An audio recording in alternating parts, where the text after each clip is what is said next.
오늘의 말씀이 열왕기하 6장 20절에서 23절 말씀입니다. 사마리아에 들어갈 때 엘리사가 이르되 여호와여, 이 무리의 눈을 열어서 보게 하옵소서. 여호와께서 그들의 눈을 여심해 그들이 보니 자기들이 사마리아 가운데에 있더라. 이스라엘 왕이 그들을 보고 엘리사에게 이르되 내 아버지여, 내가 치리까? 내가 치리까? 치지 마소서. 칼과 활로 사로잡은 자인들 어찌 치리이까? 떡과 물을 그들 앞에 두어 먹고 마시게 하고 그들의 주인에게로 돌려보내소서. 왕이 위하여 음식을 많이 베풀고 그들이 먹고 마심에 놓아보내니 그들이 그들의 주인에게로 돌아가니라. 이로부터 아람 군사의 부대가 다시는 이스라엘 땅에 들어오지 못하니라. 자신이 침실에서 하는 모든 비밀스러운 이야기까지도 다 듣는다 하는 여호와 하나님께 대항하기 위하여 들고 일어난 아람 왕의 헛된 몸부림에 대한 이야기가 오늘의 이야기로 마무리가 됩니다. 당연한 것이겠지만 왕의 침실은 국가의 그 어느 곳보다 중요한 곳입니다. 이곳에서 모든 비밀스러운 일들이 계획될 뿐만 아니라 왕의 절대적인 안전을 도모해야 하는 것이 바로 침실입니다. 그러니 아람의 최정예 군사들이 이 침실이 있는 왕궁을 철저하게 지킬 뿐만 아니라 아람의 수호신들이란 모든 수호신들은 다 끌어모아다가 이것을 지키도록 그 수호신들을 위해 제사도 드리고 여러 종교적 제의도 하겠지요. 그런데 하필이면 별것 아닌 것처럼 여기는 작은 나라 이스라엘의 신 여호와 하나님이 자신의 침실에 있는 모든 이야기들까지도 다 듣는다 하니 아람 왕으로서는 정말이지 펄쩍 뛸 노릇이었을 겁니다.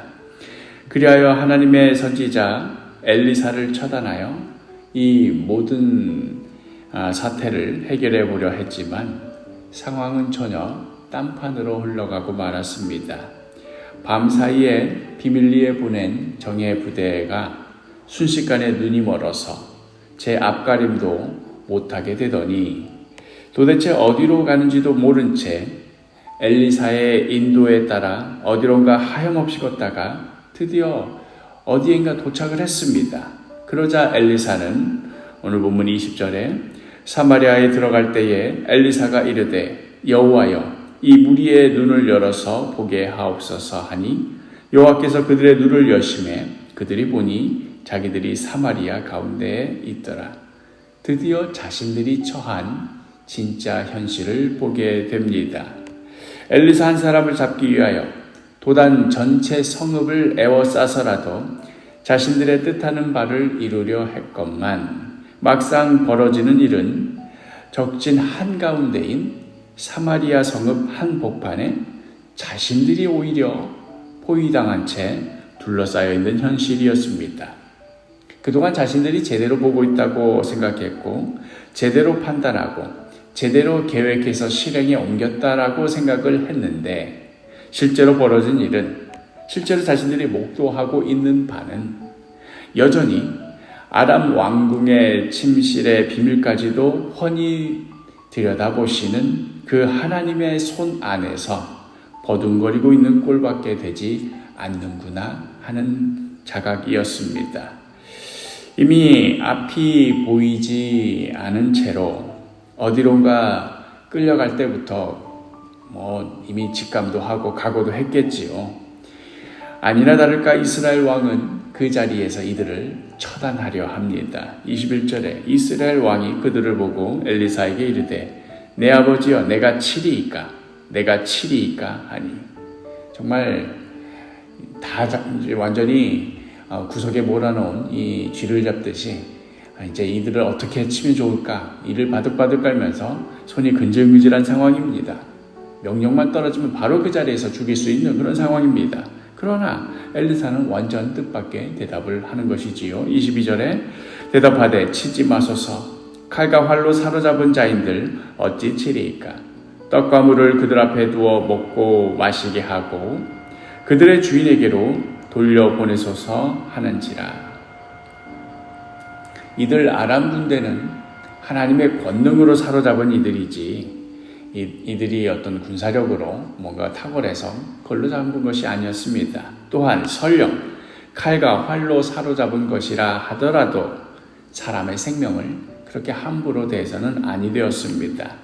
그리하여 엘리사는 오히려 도단에서 사마리아까지 멀쩡히 앞을 보면서 걸어도 5시간은 되는 그 험한 길을 앞을 보지 못한 채 더듬거리며 고생스레 걸어온 이들 아람 군대에게 떡과 물을 주어 먹고 마시게 하였습니다. 23절에 왕이 위하여 음식을 많이 베풀고 그들이 먹고 마심에 놓아보내니 그들이 그들의 주인에게로 돌아가니라. 이로부터 아람 군사의 부대가 다시는 이스라엘 땅에 들어오지 못하니라. 그리하여 이스라엘의 하나님 여호와는 아람 왕의 침실에서의 비밀까지 모두 다 아실 뿐만 아니라 아람 군대의 죽고 사는 그 생명의 문제까지도 돌보시는 분이심을 오늘의 사건을 통해 분명히 깨닫게 하셨던 것이지요. 이스라엘의 왕은 아람 군대의 자신의 영토를 침입해온 이 아람 군대를 그 자리에서 직결 처분하기를 원하였지만 하나님께서는 이들 역시도 하나님께서 돌아보시는 존재임을 드러내기를 원하셨던 것입니다.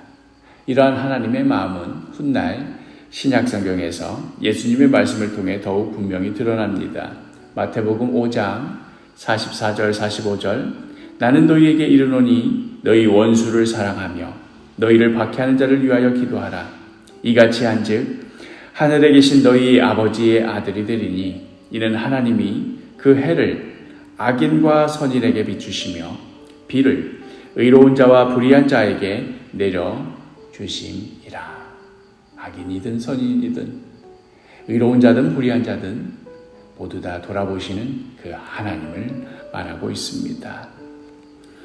요즘에 돌아가는 이 세태를 보면 선과 악의 치열한 대결처럼 그려집니다. 지켜야 할 가치와 수호해야 할 명분이 다들 분명히 있습니다. 또 그만큼 동시에 배척하고 물리쳐야 할 나름의 악의 세력들이 분명하게 선이 딱 그어져 있습니다. 그렇게 선을 추구하고 악을 멀리하는 것이라면 얼마나 귀한 일이겠습니다마는 그 선과 악의 기준이 자의적이라는데 그 심각성과 비극이 있지요. 나는 선이고 너는 악이 됩니다. 정치, 사회, 외교, 문화, 젠더 여러 분야에서 양극화가 갈수록 극한으로 치닫고 있습니다. 이러한 시대 가운데 우리 믿는 자들이 이 세상을 향하여 드러내야 할 것이 있다면 그것은 바로 하나님은 악인에게도 선인에게도 그 해를 비치시고 의로운 자에게도 불의한 자에게도 비를 내리시는 분이시라는 것입니다. 당장의 상대 진영을 처단하는 식으로 아버지여 내가 치리이까 하고 금방이라도 그 다잡은 그 둘러싼 대적들을 그 자리에서 끝장내려 했던 이스라엘의 왕을 향하여서 오히려 떡과 물을 먹여서 그들의 고향으로 돌려보내라 하시는, 그리하여 하나님의 어떠하심을 드러내 보이시는 그러한 모습이 매우 귀한 요즘입니다. 내 손에 즉결 처분이 가능한 때라도 오히려 심판하시는 하나님께 그 모든 판결을 내어드리는 모습, 나의 선악 기준이 아닌 하나님께 그 기준을 내어 맡겨드리는 그러한 그리스도인이 매우 귀한 시대가 아닌가 합니다. 오늘 하루도 작은 산 하나에도 갈기갈기 찢겨 분노하며 갈등하는 이 시대의 한 복판에서 하나님께서 원하시는 모습으로 각자 부르심받은 그 자리에서 주님의 뜻에 겸손히 순종하며 살아가는 귀하고 복된 하루가 되기를 간절히 축복합니다.